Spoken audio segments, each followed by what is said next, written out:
Sure. So, welcome everyone. Good afternoon to you all. It's an absolute pleasure to welcome you all to today's panel discussion on rethinking waste challenges and opportunities in modern waste management. We are honored to have you all three of you, esteemed panelists who bring rich insights from various domains of the waste management ecosystem. Now, let me begin by introducing them. First is mister Vinod Fotedar 11 साल का experience है mister Vinod Fotedar का forefront of developing environmental friendly process innovating technologies for sustainable waste management his commitment to ecological balance and green engineering makes him a key voice in this conversation I welcome you mister Vinod Fotedar Thank you, Moving on to Mr. Rao brings him over a decade of hands-on experience in managing waste-to-energy plants. His practical understanding of waste transformation and energy recovery gives us a deep look into operational backbone of this industry. I welcome you, Mr. Krishna Rao. Thank you. Now, moving on to Mr. Sar Kanodia, a dedicated researcher. Mr. Kanodia has spent the last more than 5 years studying the waste management industry and identifying critical challenges that hinder effective implementation. His insights have bridged the gap between research and on-ground reality. Now, done with the introduction, let's begin our discussion with first question to all the panelists. Despite continuous awareness campaigns and government initiatives, हमारी streets still गंदी रहती हैं, साफ नहीं रहती. तो सबसे ये एक क्वेश्चन है कि आपको क्यों लगता है कि इस कंट्री में ये चला ही जा रहा है. Now let's start with mister Vinod Fotedar, followed by Mr. Rao and to the Mr. Kanodia. Thank you, Ritika. आपने अच्छा इंट्रोडक्शन दिया. Though I think voice was cracking a little bit, but not an issue. We could hear what you said. I'll just repeat what आपने बोला कि streets बड़ा अच्छा question है कि streets क्यों हमारी गंदी रहती है और आज चलता ही जा रहा है. तो particularly littered रहती है. तो आई थिंक इसका बहुत सारे फैक्टर्स है इसके लिए रिस्पॉन्सिबल. वाइल कैंपेन तो चल रहा है, काफी स्वच्छ भारत कैंपेन है, काफी टाइम से चल रहा है. ऑनरेबल प्राइम मिनिस्टर कंटिन्यूअसली बोल रहे हैं. महात्मा गांधी जी भी बोले थे 2019 तक मतलब जल्दी देश को साफ करना. फिर मोदी जी बोले कि 2019 तक स्वच्छ भारत करते हैं, क्योंकि वो एक स्पेशल ईयर था, जयंती थी उनका, महात्मा गांधी का. तो इसलिए उसमें भी गांधी जी का चश्मा है स्वच्छ भारत कैंपेन में, बिकॉज उनका भी फादर ऑफ द नेशन, उनका भी मिशन था देश साफ रहना. That was very important for the country कि देश साफ रहे. तो Ritika, if you look at, हमारे काफी स्ट्रेंथ्स है कंट्री के. हम कल्चर में नंबर 1 आते हैं ग्लोबली. हम हॉस्पिटैलिटी में भी काफी नंबर 1 ही है. मतलब हम इंडिया जैसा हॉस्पिटैलिटी बहुत कम देशों में है. तो हम लोग ये स्वच्छ भारत गांधी जी का भी और मोदी जी का भी इतना इम्पोर्टेंट मिशन इस पे है, इसलिए है कि अगर ये दोनों अगर हम स्वच्छता पे सक्सेस पा लेते हैं तो हमारी इकोनॉमिक एक्टिविटीज जो है बहुत ही वाइब्रेंट हो जाएंगी. हमारा जो हॉस्पिटैलिटी सेक्टर है, जो हमारा टूरिज्म सेक्टर है, जो हमारा हेल्थ केयर का सेक्टर है, ये बहुत सफर करते हैं क्योंकि हम लोग एक गंदा देश बना के रखे. हमारा हवा गंदा है, हमारा पानी गंदा है, हमारे शहर गंदे हैं, सड़कें गंदे हैं. घर से जैसे ही बाहर निकलते हैं तो गंदगी शुरू हो जाती है, कूड़ा दिखना चालू हो जाता है. इसकी वजह से जो हमारे हॉस्पिटल्स में बहुत ही अच्छे अच्छे डॉक्टर्स हैं, हमारा हेल्थ केयर का इंफ्रास्ट्रक्चर है जहाँ पे बाहर से लोग आ सकते हैं, जिससे हमारा हेल्थ केयर इकोनॉमिकल भी हो जाएगा, अफोर्डेबल भी होएगा और हर डिजीज का सोल्यूशन भी होगा इंडिया में और एक इकोनॉमी बन सकती है. हमारे पास हिमालय से लेकर के हमारे बीचेस है, हमारे पास डेजर्ट्स है, लेकिन क्योंकि गंदगी होती है हर बीच पे, और हिमालय में भी आप देखोगे भी बहुत गंदगी फैलाई हुई है, स्नो को भी गंदा करते थे. इसकी वजह से हमारा टूरिज्म भी इम्पैक्ट करता है. इसलिए आपने देखा कि मोदी जी का बहुत अच्छा फोकस है, महात्मा गांधी जी का भी स्वच्छ भारत फोकस था. तो ये बहुत ही इंपॉर्टेंट एस्पेक्ट है. अब क्यों नहीं हो रहा अभी भी ये, कैसे इसलिए हो रहा है कि अवेयरनेस नहीं है. आप अगर देखोगे कि बच्चों को dry waste, wet waste, hazardous waste, इसका डेफिनेशन नहीं मालूम है. हमारा स्कूल्स में इंफ्रास्ट्रक्चर की इन्वेस्टमेंट जो है बहुत वीक है. हमारे स्कूल चाहे वो गवर्नमेंट हो या प्राइवेट हो, बहुत साफ सुथरे होने चाहिए, ताकि बच्चों को लगेगा सफाई इज अ नॉर्म। सफाई इज नॉट कि ये एक रेयर है कि घर का बेडरूम साफ रखना है या घर का लॉबी साफ रखना है। नहीं, सफाई घर से लेके जहाँ जिस रास्ते से हम चलते हैं और स्कूल तक और अपने प्लेग्राउंड तक बहुत ही इंपॉर्टेंट है सफाई। तो ये क्योंकि बिहेवियरल हमारे बिहेवियर में ही नहीं आया अभी तक, हमको रूल्स नहीं मालूम है सेग्रीगेशन की, वेस्ट का जो सेग्रीगेशन है ये क्यों करना है, ये क्यों इम्पोर्टेंट है।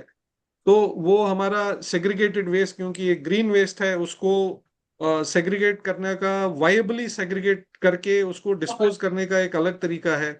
एक प्लास्टिक ड्राई वेस्ट जो होता है उसको डिस्पोज करने का एक अलग तरीका होता है।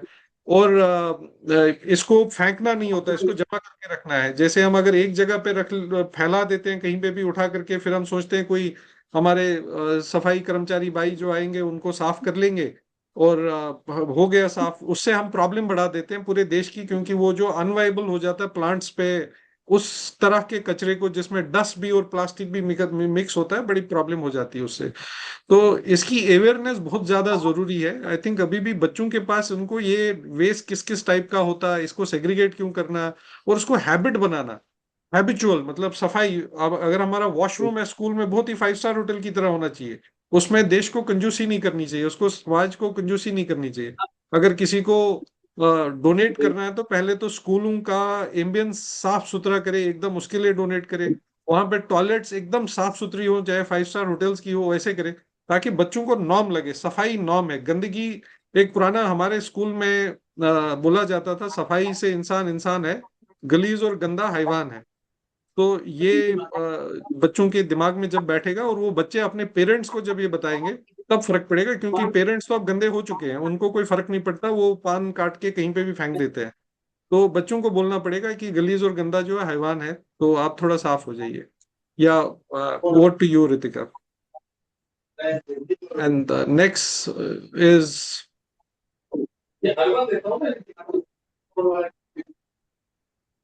Next is Mr. Krishna Rao. Over to you, sir.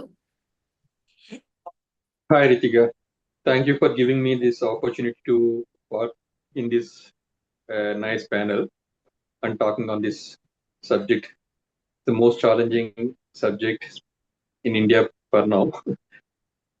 सफाई वेस्ट। पहले हमारा पब्लिक में वेस्ट में कितनी कैटेगरीज हैं, क्या क्या है, इतना तक भी, इतना कैंपेनिंग चलाने के बाद भी, ऑलमोस्ट लास्ट 7-8 ईयर से इतना रिगरस कैंपेनिंग चल रहा है, फिर भी लोगों को तो बेसिक प्रॉब्लम्स क्या है वो भी पता नहीं है वेस्ट के related.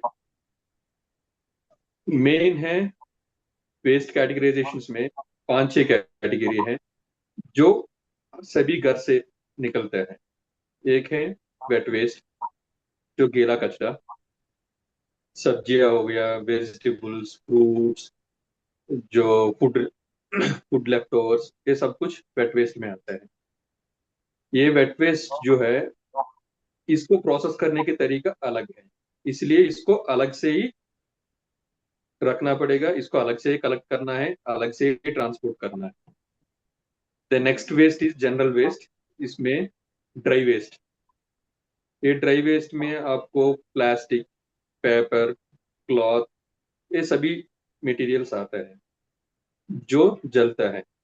And of course some metal, rubber, ये सब भी इसी में आ जाते हैं, ड्राई वेस्ट। इसको प्रोसेस करने की तरीका अलग है, इसको रिसाइकलिंग करने का तरह अलग है, इसको डिस्पोज ऑफ करने का मैकेनिज्म्स अलग है। तो इसको भी अलग से हम सेपरेटली स्टोर करना है, सेपरेटली ट्रांसपोर्ट करना है। Then next, hazardous waste. ये मेडिकल वेस्ट एक है, हजार्डस वेस्ट एक है, इलेक्ट्रॉनिक वेस्ट एक। ये 3 अलग अलग वेस्ट है। इलेक्ट्रॉनिक वेस्ट में जितना भी हम इलेक्ट्रिकल आइटम्स हैं, इलेक्ट्रॉनिक आइटम्स हैं, जैसे हम घर में जो यूज करने वाली जितना भी इलेक्ट्रॉनिक आइटम्स, बैटरीज, मोबाइल्स, जो भी है जो खराब हो गया, हम क्या करते हैं, डायरेक्टली सीधा जाके जो डस्टबिन में डालते हैं, उसी डस्टबिन में सभी तरीका की कचरा डाला जाता है। लेकिन ये बहुत डेंजरस प्रैक्टिस है, हमको ये ई वेस्ट को अलग से इकट्ठा करना है, क्योंकि इसका प्रोसेस तो बहुत डिफरेंट है। नेक्स्ट हजार्डस मेडिकल वेस्ट में जैसे बैंडेड्स हो गया या ब्लड रिलेटेड जो भी है, और जो Needles. सिरेंजेस इंजेक्शन जो maximum medical hospitals nursing homes ये यहाँ से निकलते रहते हैं, जो घर में भी बहुत छोटी क्वांटिटी में निकलते रहते, बहुत कम क्वांटिटी में निकलते रहते हैं। ये सभी आइटम्स को प्रोसेस करने के तरीका अलग है, इसीलिए इसको अलग अलग से ही हमको कलेक्ट करना है। वो कलेक्ट किया हुआ चीज को अलग तरीके से ट्रांसपोर्ट भी करना है, और फिर तब जाके वेस्ट प्रोसेस प्लांट में जाएगा, तो सही ढंग से इसको डिस्पोज ऑफ कर सकते हैं। अभी चैलेंजिंग क्या हो रहा है, हम नॉर्मली घर में फिर भी हमको 3-4 अलग अलग कूड़ा डालने के लिए बिन्स है, लेकिन सब लोग जनरली ह्यूमन नेचर क्या करते हैं, हम इसी इतनी साल से एक ही प्रैक्टिस कर रहे हैं, तो एक ही जगह पे हर चीज, चाहे सब्जियां हो या प्लास्टिक हो या इलेक्ट्रॉनिक वेस्ट हो या मेडिकल वेस्ट हो, सभी एक ही इसमें डाल के बांध के रख लेते हैं। जो कलेक्टिंग पर्सन जो आता है, वेस्ट गार्बेज कलेक्टर जो आता है, वो इसको लेके चले जाता है। फिर ये वही एक व्हीकल में ट्रांसपोर्ट हो जाते हैं, वही एक ही व्हीकल में सभी मिला के फर्दर प्रोसेसिंग प्लांट में जाता है। वहां पे हमको प्रॉब्लम में क्या होता है, इसको इसको हम प्रोसेस करने डायरेक्टली प्रोसेस नहीं कर सकते, इसको फिर अलग अलग करना पड़ेगा। जो चीज हमको आसान से घर में हो जाते हैं, इसी को सैग्रीगेशन एट सोर्स बोलते हैं। सोर्स लेवल में ये चीज को सैग्रीगेट कर जाता है, तो बहुत अच्छा से प्लांट सिस्टमेटिकली सब कुछ मूव होता है। वहां पे एक बार मिक्स हो गया, फिर इसको सेपरेट करने के लिए हमको बहुत सारी इक्विपमेंट्स को इन्वॉल्व करना पड़ता है। इसको ट्रॉमलिंग करो, इसको मैन्युअल सैग्रीगेशन करो, फिर मेटल्स को सेपरेट करने के लिए अलग से मैग्नेट सेपरेटर्स, फिर मैग सभी मेटल्स को मैग्नेट नहीं ले पाती है, नॉन फेरस मेटल के लिए अलग मैकेनिज्म, प्लास्टिक के लिए अलग मैकेनिज्म। तो इतनी सारी इक्विपमेंट्स को हम रन करना पड़ता है। इतना इक्विपमेंट्स रन करने के बावजूद हमको रिजल्ट 100% जैसे सैग्रीगेट सोर्स में सैग्रीगेट करने जैसे क्वालिटी नहीं मिलेगा। फिर ये वेट वेस्ट ये सबका साथ मिक्स होने की वजह से फिर इसको ड्राई करने के लिए अलग से ड्रायर्स यूज करना पड़ता है। इसके लिए बहुत सारा थर्मल एनर्जी यूज करना पड़ता है। तो बहुत आसान से होने वाली प्रोसेस को बहुत कॉम्प्लेक्स करके फिर हम उसी लेवल पे ले आना पड़ता है। इसकी वजह से प्लांट्स में क्या होता है, बहुत सारे इक्विपमेंट ऑपरेशन कॉस्ट बढ़ जाता है, इलेक्ट्रिसिटी रिक्वायरमेंट बहुत ज्यादा बढ़ जाता है। इसकी वजह से प्लांट का ऑपरेशन कॉस्ट बहुत ज्यादा होने की वजह से प्लांट सिक हो जाता है। जो हमारा एक्चुअल प्लानिंग था, एस्टिमेशन था, वो एस्टिमेशन हमको रीच होने में बहुत डिफिकल्ट हो जाते हैं। तो ये प्रोजेक्ट्स एक तरीके में व्हाइट एलिफेंट्स हो जाती है। इसीलिए दुनिया में कहीं भी देख लीजिए, वेस्ट टू एनर्जी प्रोजेक्ट्स का सक्सेस रेट बहुत कम है। ये बहुत कम होने की मेन रीजन ये है कि बहुत बेसिक फंडामेंटल मिस्टेक हम घर में जो करते हैं, सभी वेस्ट को इकट्ठा करना। सो और इसके अलावा जनरल रोड में कहीं भी जाता है, हम कोई लोग पान पराग, कोई गुटखा खाया या सिंगल यूज प्लास्टिक जो लेस खाया है, कुरकुरे खाया है, खाने के बाद क्या करते हैं, तुरंत ऐसा मोड़ के फेंकना। ये सब रोड की साइड में इकट्ठा हो जाता है। जितना भी सफाई कर्मचारी है, जितना भी कलेक्ट कर सकता है, वो एक पर्टिकुलर लेवल तक ही हम फिर इसको रिकवर करके कलेक्ट कर सकते हैं। वो कहीं बहुत दूर उड़ गया, कहीं नीचे चले गए, वो सब कुछ फिर लेके आना बहुत डिफिकल्ट है। ये प्लास्टिक ऐसे ही कुछ सालों में इकट्ठा होकर क्या करता है, ये डिकम्पोज होते नहीं है प्लास्टिक। इसको डिकम्पोज होने में 100 से भी ज्यादा साल लग जाता है। तो एक लेयर बन जाता है मिट्टी में, ये पानी को रोक देते हैं। हमको फ्लैश फ्लड्स वगैरह इसीलिए ये ड्रेनेज को ब्लॉक कर लेते हैं, पानी को रास्ता को रोक लेते हैं। ये सब एनवायरमेंटल इम्पैक्ट्स हैं। स्पेशली ये छोटे छोटे प्लास्टिक जो होता है, जैसे गुटखा, खैनी, पान पराग का जो पैकेट्स है, इसको कलेक्ट करना बहुत डिफिकल्ट है। अगर हम पर्टिकुलर पर्सन को लगाएंगे भी निकालने के लिए, बहुत डिफिकल्ट है इसको, ऐसे तो जो छोटी छोटी चीज को कलेक्ट करना, ये ऐसे ही रह जाता है। फिर अगर कोई सिटीज में ऑटोमेटिक मैकेनिज्म मशीन्स आ गया है, वो यूज करके भी कलेक्ट करने में क्या करते हैं, वो इसके साथ साथ वैक्यूम में कलेक्ट करते वक्त ये छोटे प्लास्टिक के साथ डस्ट भी कलेक्ट कर लेते हैं, सैंड भी कलेक्ट कर लेते हैं। ये सब हमारा प्लांट में आएगा, तो फिर इसको हम सेपरेट करना है,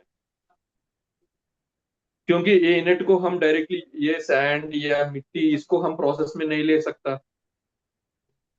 और वो मिट्टी जहाँ पे जो CND वेस्ट प्रोजेक्ट बोलते हैं, कंस्ट्रक्शन डेमोलिशन वेस्ट प्रोजेक्ट, जहाँ पे मिट्टी सैंड ये सब कुछ जाता है, उसमें ये वहाँ पे प्लास्टिक नहीं प्लास्टिक डाल प्रॉब्लम। सकता। सो दोनों तरह से ये वहां भी प्रोसेस नहीं हो पाएगा, ये यहाँ भी प्रोसेस नहीं हो पाएगा। वो प्रोसेस करने लायक बनाने के लिए फिर बहुत एक्सरसाइज करना पड़ता है। तो इसके लिए मेन जितना भी कैंपेन चला है, ये करने से इफेक्ट क्या होता है लोगों को अभी भी क्लैरिटी नहीं है।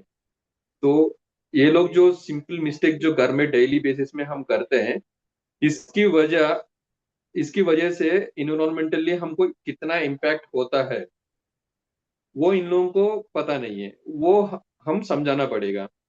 ये देखिए, एक पर्टिकुलर एज के बाद उन लोगों को हैबिट्स को चेंज करना बहुत डिफिकल्ट होता है। The best way is to tackle them is target students, children, जैसे विनोद जी बताए थे। That is the best practice. हमने स्कूल लेवल से ही ये सफाई का एक कॉन्सेप्ट, जैसे हमको स्पेशल क्लासेस होता है एजुकेशन के लिए, स्पोर्ट्स क्लासेस होता है, वैसे ही एक पर्टिकुलर क्लास होना चाहिए। और इसमें चिल्ड्रन को ये what are the waste categories, वो वेस्ट अगर एनवायरमेंट में जाएंगे तो क्या इम्पैक्ट होता है, और इसको सेग्रीगेट करके डिस्पोज ऑफ करने के तरीका क्या है, वो इंडस्ट्रीज क्या होता है, कैसे चलता है, ये सब कुछ हमने एक सब्जेक्ट बना के इन लोगों को सिखाएंगे। यही लोग कॉलेज में जाएंगे, कॉलेजेस और स्कूल्स को हम टारगेट करेंगे, यही लोग घर में जाएंगे अपने माँ बाप को समझाएंगे। और कम से कम ये लोग तो नहीं डालेंगे। हमारा इंडिया में ऑलमोस्ट मोर देन 50% यूथ ही है। अगर इनको आसान से हम इन लोगों को हम एजुकेट करेंगे, ये प्रॉब्लम 50% ऑलरेडी मिटिगेट हो जाएगा। तो So now ये moving on to the Sakar Kanodia. Sir, what are your opinions on this topic?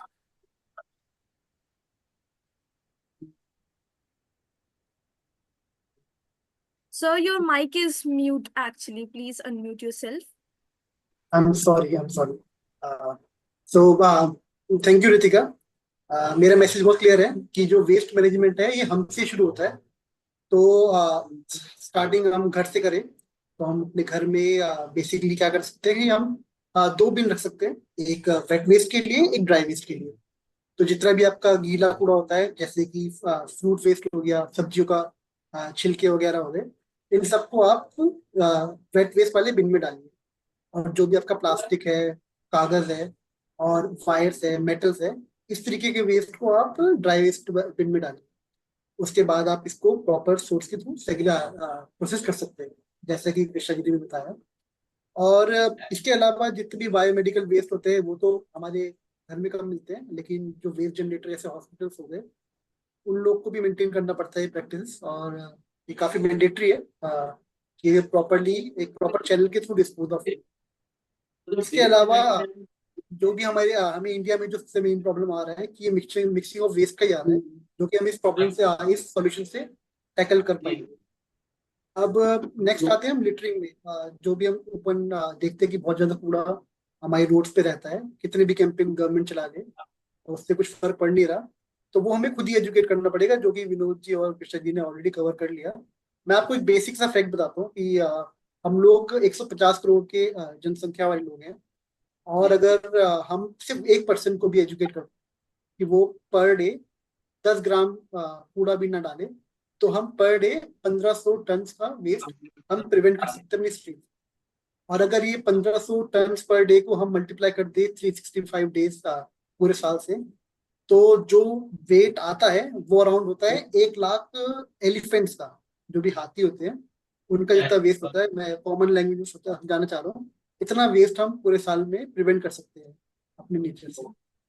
And बहुत बहुत सिंपल है, मतलब इतना कोई प्रॉब्लम नहीं है, क्योंकि पहले तो बिन्स नहीं थे, लेकिन रिसेंट ईयर से हमने देखा है कि हर जगह पे बिन्स है लोगों को अपना पूरा डिस्पोज ऑफ करने के लिए। पर्सनली मैं भी ये करता हूँ कि अगर जैसे मैं कहीं जा रहा हूँ, तो अगर मुझे कोई बिन नहीं दिख रहा, तो मैं प्लास्टिक के जब रैपर होते हैं लेज वगैरह के या पेप्सी बॉटल होते हैं, वो मैं अपनी बैग में रख लेता हूँ और घर में आके डिस्पोज ऑफ कर देता हूँ। तो बहुत छोटी चीज है, मतलब मैं ऐसा कर रहा हूँ। आई होप कि हाँ, आगे जो हमारी जनरेशन आने वाली है, जितने भी मेरे कलीग्स हैं, मेरे साथी है, वो सब भी ये प्रैक्टिस फॉलो करेंगे। तो अभी नहीं, मतलब विद इन कुछ ईयर्स में हम लोग एक क्लीन स्ट्रीट कंट्री बन जाएंगे। So that will be all from my side. Indeed, a nice opinion about this topic. Now हम next question पे move करते हैं, क्योंकि time limit भी है हमारे पास में for sure. तो हम जाते हैं सीधा मिस्टर विनोद पोतदार के ऊपर, क्योंकि लाइक हमारा एक टॉपिक ऑलरेडी डिस्कस हो चुका है ना। Let's move on to the next topic. तो सर, जो आपने ओपिनियन दिया हमें फर्स्ट टॉपिक के रिगार्डिंग, तो लाइक हमारा अब सेकंड क्वेश्चन आपसे ये बनता है कि लाइक म्यूनिसिपल जो सॉलिड वेस्ट है उसको कैसे मैनेज करा जाए एक बहुत ही इफेक्टिव वे में, और specially in urban settings. Thank you, Krishna ji and Sagar ji for your views, and thanks Ritika for asking the follow-up question. So, see, हम लोग काफी टाइम से, as you said in the introduction, काफी time से हम waste वायबली कैसे manage हो इसके ऊपर रिसर्च और एक्टिविटी कर रहे हैं।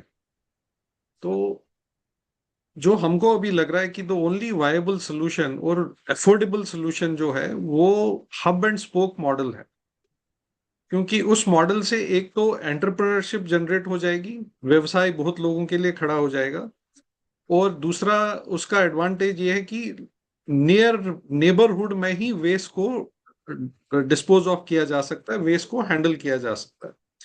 लेकिन उस हब एंड स्कोप मॉडल के लिए सबसे इंपॉर्टेंट है सेग्रीगेशन। अगर यूजर बिहेवियर नहीं चेंज होएगा, यूजर अपना सेग्रीगेट नहीं करेगा, तो वो हब एंड स्कोप मॉडल जो है फेल हो जाएगा।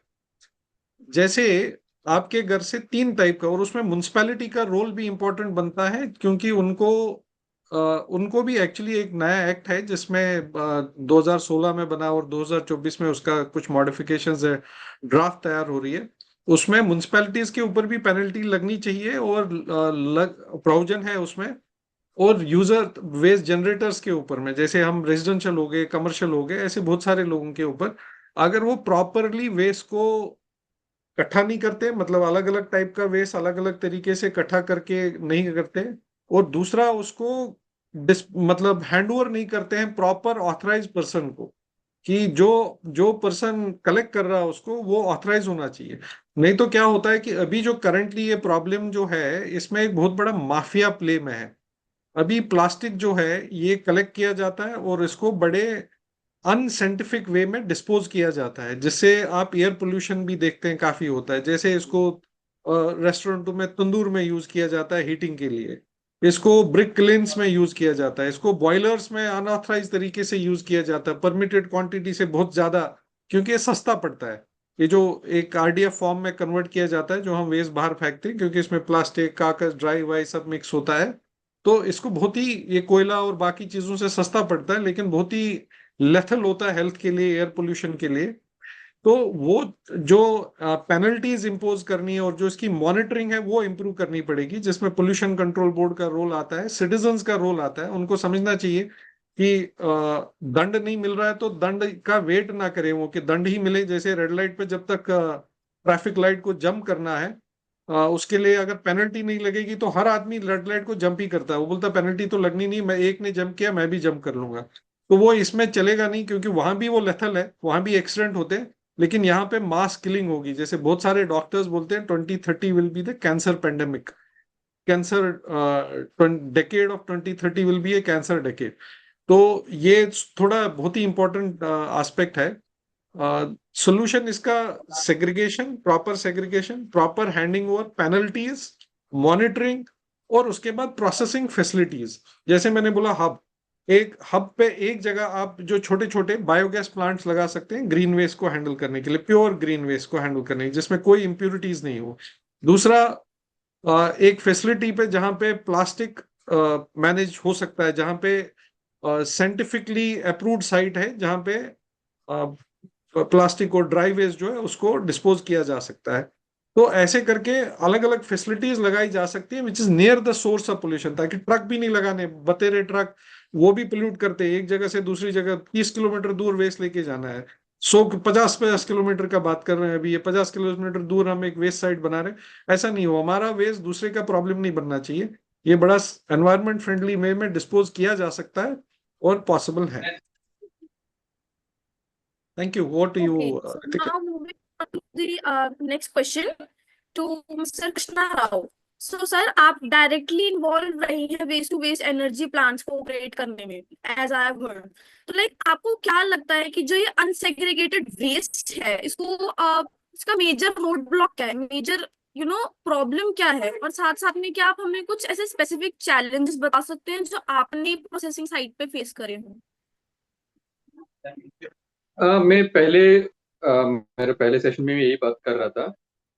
इस सैग्रीगेशन नहीं होना सबसे बड़ी रोड ब्लॉक है।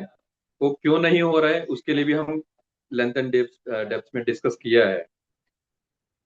एक्चुअली ये जो वेस्ट है इसको प्रोसेस करने के लिए, जैसे विनोद जी बताए थे, प्रोसेस करने के लिए टेक्नोलॉजीज वेस्ट तो बहुत सारी अवेलेबल है, लेकिन इन्वायरमेंटल फ्रेंडली कॉस्ट इफेक्टिवली कैसे करें ये चुनौती है। आजकल जितना भी टेक्नोलॉजीज अवेलेबल है वो most of the technologies waste को डिस्पोज ऑफ करने के लिए वो बड़ी शहर के लिए, बड़ी आबादी वाली शहर के लिए सूटेबल है। फॉर एग्जांपल दिल्ली जैसे शहर है जहाँ पे कोई भी बड़ी शहर minimum 500 to 600 tonne minimum quantity generate करता हो वेस्ट, सॉलिड वेस्ट, वहां पे वेस्ट डिस्पोज के लिए वेस्ट टू एनर्जी प्लांट लगा सकता है, क्योंकि उससे नीचे छोटे लेवल में प्लांट चलाना, वेरिएबिलिटी लेके आना बहुत मुश्किल है। तो आप इंडिया में मैक्सिमम देखेंगे मुश्किल से 20 से 50, 20 सिटीज भी नहीं है जो डेली 600-700 टन वेस्ट जनरेट कर सके। तो rest of the India 85% of the Indian places, municipalities, villages, corporations, panchayat, ये सब में वहां पे प्रॉपर सॉल्यूशन नहीं है वेस्ट को डिस्पोज ऑफ करने के लिए। तो अभी जनरल प्रैक्टिस अभी फिलहाल क्या हो रहा है, ये वेस्ट सब पंचायत से कलेक्ट करके नियर बाई कॉर्पोरेशंस जहाँ पे प्लांट लगी है वहां के लिए ट्रांसपोर्ट कर रहे हैं। कहीं कुछ जगह पे 100 किलोमीटर दूर भी लेके जाना पड़ता है। एक्चुअली ये ट्रांसपोर्टेशन में लेके जाना ये इटसेल्फ ए बिग पोल्यूशन। वो एक ट्रक में डालो फिर 100 किलोमीटर लेके जाना, ये सबसे पोल्यूशन है ट्रक के साथ निकलने वाले। इसके अलावा अगर प्रॉपर वे में आप इसको कवर नहीं किया, ये फिर स्पिलेज होते जाएंगे, ये रास्ते पर गिरते जाएगा, ये और एक तरीका की पोल्यूशन है। तो पोल्यूशन कम करने के लिए हम सोच रहे हैं, लेकिन और दूसरा तरीका में पोल्यूशन फैला रहा है। इसके लिए बेस्ट सोल्यूशन ये है कि जैसे विनोद जी ने बताया, जहां का कूड़ा वहीं पे डिस्पोज ऑफ हो। इसके लिए वेट वेस्ट के लिए जैसे विनोद जी बताया बहुत सारी टेक्नोलॉजीज अवेलेबल है। बायोगैस बना सकता है गीला कचरा से, ग्रीन वेस्ट से, और कंपोस्ट बना सकता है। ये बहुत छोटी से छोटी स्केल में भी कर सकते हैं, 0.5 टन, 1 टन, 2 टन में भी ये कंपोस्ट वगैरह कर सकते हैं। और थोड़ा ज्यादा क्वांटिटी है, 5 टन, 10 टन है, वो बायोगैस प्लांट बना सकते हैं। उस गैस यूज बहुत सारी पर्पस में यूटिलाइज कर सकते हैं। Coming to main problem, plastic waste. ये प्लास्टिक वेस्ट के लिए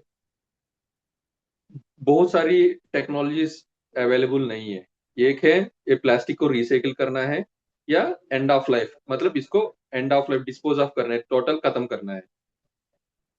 इसके लिए रिसाइकलिंग करने के लिए जनरली इंडिया में टोटल अब तक maximum 20 to 30% of the waste recycle हो रहा है, बाकी 70% रिसाइकिल नहीं हो रहा है। ये रिसाइकिल करने के लिए भी कुछ तरीका की प्लास्टिक है, वही रिसाइकिल हो सकता है। बाकी सिंगल लेयर प्लास्टिक हो गया, बहुत पतले प्लास्टिक हो गया, इसको रिसाइकिल करना बहुत डिफिकल्ट है। और स्पेशली इसके साथ जो डट, मिट्टी, ये सब कुछ मिल जाता है तो इसको रिसाइकिल नहीं हो पाएगा। उसके लिए द ओनली वे टू इसको टैकल करना है वो डिस्पोज ऑफ करने के लिए end of life waste to energy plants में डालो, इसको डिस्पोज ऑफ करो। वेस्ट टू एनर्जी प्लांट्स में भी इंसिनरेशन बॉयलर टेक्नोलॉजी जहां पे है, वहां पे ये वेस्ट को बॉयलर में या इंसिनरेटर में जलाया जाता है, फिर उसमें से जो हीट जनरेट होता है उसमें से स्टीम जनरेट करके इलेक्ट्रिसिटी बनाता है। लेकिन इसका जो स्मोक जो है, अगर इसको प्रॉपर वे में ट्रीट ना करे और वैसे ही आप एनवायरनमेंट में छोड़ेंगे तो ये और बड़े खतरनाक गैसेस है वो। इसमें कैंसर रिलेटेड डाइऑक्सिन्स होता है, फ्यूरॉन्स होता है, ये सब कुछ कैंसर रिलेटेड गैसेस है। तो हम वेस्ट को ट्रीट करने की सोच रहे हैं, लेकिन इससे बड़ा प्रॉब्लम और एक प्रॉब्लम क्रिएट कर रहे हैं। तो इसको छोटे स्केल में करना भी डिफिकल्ट है। ये बड़े बॉयलर से, इंसिनरेटर से बड़ी स्केल में ही वेबल है, छोटे स्केल में करना भी डिफिकल्ट है। इसके लिए हम बहुत सारी टेक्नोलॉजीज में वर्कआउट कर रहे हैं। One of the technology is gasification technology. इसमें कम से कम 100 टन भी कूड़ा हो, वो एक प्रॉपर वे में डिस्पोज ऑफ करने के लिए एक टेक्नोलॉजी आया है। इसके लिए गवर्नमेंट भी थोड़ा सपोर्ट करना पड़ेगा, क्योंकि ये छोटे प्रोजेक्ट्स को वेबिलिटी में लेके आना बहुत डिफिकल्ट है, क्योंकि जी इसका कैपिटल कॉस्ट भी बहुत ज्यादा है और ऑपरेशन कॉस्ट भी बहुत ज्यादा होता है। लेकिन ये एनवायरमेंटल फ्रेंडली होता है, और जहां को कूड़ा वहीं पे खत्म हो जाते हैं, वहीं पे इलेक्ट्रिसिटी बन जाता है। तो हर वे में देखे जाएगा तो ये डिसेंट्रलाइज्ड मॉडल जो छोटे छोटे स्केल में जो प्लांट्स लगाएंगे, ये बहुत अच्छा होता है। ये Okay, sir. बेस्ट वे है Now, वेस्ट को next टैकल moving करने के on लिए। to sorry to interrupt, but let moving on to Sagar sir. जैसे ही अभी कृष्णा सर ने बताया कि लाइक जैसे वेस्ट सेग्रीगेशन होता है, अलग अलग प्रोसेसेस, अलग अलग मशीन्स एंड टेक्नोलॉजीज आ रही हैं, तो लाइक ये तो हमने बात करी on a mass level. But like अगर हम पब्लिक सेक्टर की बात करें, जिस सेक्टर में आप एक्सटेंसिवली रिसर्च कर चुके हैं, तो लाइक उस ऑब्जर्वेशन के बेस पे अगर हम देखें, तो कॉमन पीपल को आप एवरीडे वेस्ट जनरेशन के लिए कैसे इम्प्रूव कर सकते हैं, कि लाइक कैसे वो वेस्ट मैनेजमेंट करे पब्लिकली? Thank you. तो पहले तो वेस्ट मैनेजमेंट छोटे स्केल क्या मतलब, जो मैंने ऑलरेडी अपने बताया लास्ट सेशन में अपने, कि आप तो सेग्रीगेट एक्सपोर्ट्स कर सकते हो, और जो भी आपका ड्राई वेस्ट है वो तो प्रॉपर चैनल के थ्रू जाएगा। वेट वेस्ट में आपके पास एक ऑप्शन है कि आप अपने घर में भी एक छोटा सा कंपोस्ट प्लांट लगा सकते हो। बीच में मुझे याद है कि कोई गवर्नमेंट स्कीम चली थी कि इन्होंने एक कंपोस्ट बिन दिए थे, दिल्ली में पर्टिकुलरली। तो आप उसके अंदर अपना वेट वेस्ट डालोगे, कुछ टाइम के बाद वो कंपोस्ट बन जाता था, और उसको आप अपने रूफ पे जो आपके फ्लावर पॉट्स है, आप उसमें यूज कर सकते थे। तो ये तो बहुत बेसिक चीज हो गई। और अभी हम जो कृष्णा जी बोल रहे थे कि जो वेस्ट टू एनर्जी की बात कर रहे थे कि प्लांट है, वो ही एक हमारे पास जो मतलब एक बेटर साइंटिफिक सोल्यूशन है। आप देखो, जितना भी आप वेस्ट मैनेजमेंट करना चाहते हो, अगर आप उसमें कोई कॉस्ट नहीं चाह रहे, उतना ही वो इनफेक्टिव बनेगा और उतना ही वो पॉल्यूशन क्रिएट करेगा। सपोज आपके घर में कूड़ा है, सबसे इजी क्या है आपके लिए, आपने से जला दिया, क्योंकि आपके किसी के पैसे खर्च नहीं, आपने जला दिया। लेकिन क्या वो इन्वायरमेंट फ्रेंडली था? नहीं, आपने पोल्यूशन क्रिएट कर दिया। ठीक है। अगर थोड़ा सा एफर्ट मार के आप लोगों ने क्या करा कि चलो इसको हम प्रॉपर चैनल के थ्रू वेस्ट टू एनर्जी जो भी इंसिनरेशन प्लांट है वहां पहुंचा देंगे, आपने वहां पहुंचा दिया, वहां उनको थोड़ा पैसा लगा, उन्होंने उसको मतलब पावर में कन्वर्ट कर दिया, लेकिन वही डाइऑक्सिन फ्यूरन से रिलीज कर दिया। आपकी एक प्रॉब्लम से दूसरी प्रॉब्लम पे शिफ्ट हो गए, थोड़े पैसे लगा के।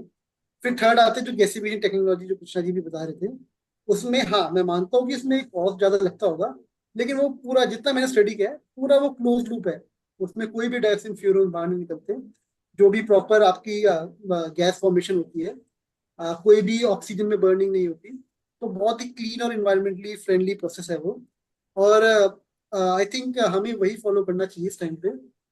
और फॉर जो भी हमारे कॉमन लोग हैं, उनके लिए तो बेस्ट यही है कि वो सेग्रीगेटेड सोर्स करें, और जितना भी हेल्प कर सके वो अपने सैनिटेशन वर्कर का, जो भी म्यूनसिपैलिटी के लोग रोड पे जो कूड़ा बिन रहे होते हैं या कूड़ा साफ कर रहे होते हैं, तो उनकी हेल्प करें और उनको सपोर्ट करें। तो इससे Okay, ज्यादा so कुछ नहीं करना। very nice answer indeed. But इसी को relate करते हुए we move next to Abhinod sir.